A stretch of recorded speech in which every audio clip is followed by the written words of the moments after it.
ఇచ్చినప్పుడు ఆ పంటలు ఏం పండుతాయి అనేటటువంటిది మనం తీసుకోవాలి. అంటే ఒకటి నేను ఎందుకు చెప్తున్నా అంటే విషయాలు మనం పండించే పంటకి ఈ మధ్యకాలంలో మన ప్రభుత్వాలు రేటు బాగా ఇచ్చాయి, కానీ ఆ రేటు వచ్చే స్థాయికి మనం అందుకోలేకపోతున్నాం.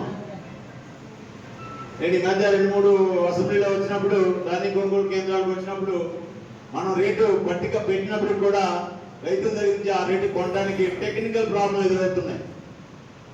రైతులు మిషన్ కోటలో తీసుకొచ్చినప్పుడు తేమ శాతం ఎక్కువ ఉంటుంది, వీళ్ళేమో ఆర్బెట్ తీసుకురామంటారు. ఆర్బెట్టే పరిస్థితులు మనకు అవకాశం లేని కారణంగా తరుగుతో ఇచ్చేస్తున్నాం.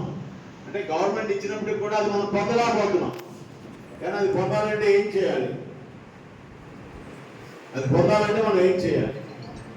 ఆ విధంగా దయచేసి మీరందరూ కూడా మన ప్రాంతంలో మంచి భూములు ఉన్నాయి, పండించగలిగిన ధైర్యం ఉన్న రైతులు ఉన్నారు.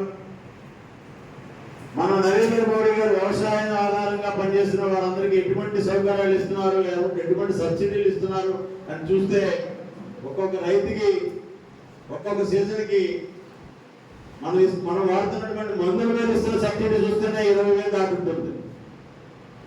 ఒకసారి మీరు అందరూ ఆలోచించండి, మనం 2,000 చిల్లర ఉండేటటువంటి దాన్ని 200 కొంటున్నాం. అలాగే అన్ని మనం చూసినట్లయితే 20,000 రూపాయలు ఒక రైతుకి సబ్సిడీ అందుతుంది.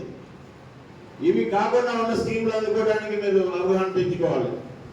బోర్ వేస్తే వచ్చే సబ్సిడీ, ఆ బోర్కి పైపులు, ఆ బోర్కి కరెంటు, వ్యవసాయం చేయడానికి ఇచ్చేటటువంటి పనిముట్లు, ఇవన్నీ మన భారత ప్రభుత్వం నరేంద్ర మోడీ గారు రైతులు ఒక స్వతంత్రమైనటువంటి ఆలోచనతోటి ఆర్థిక భరోసా కోసం రైతులు పండించే పంట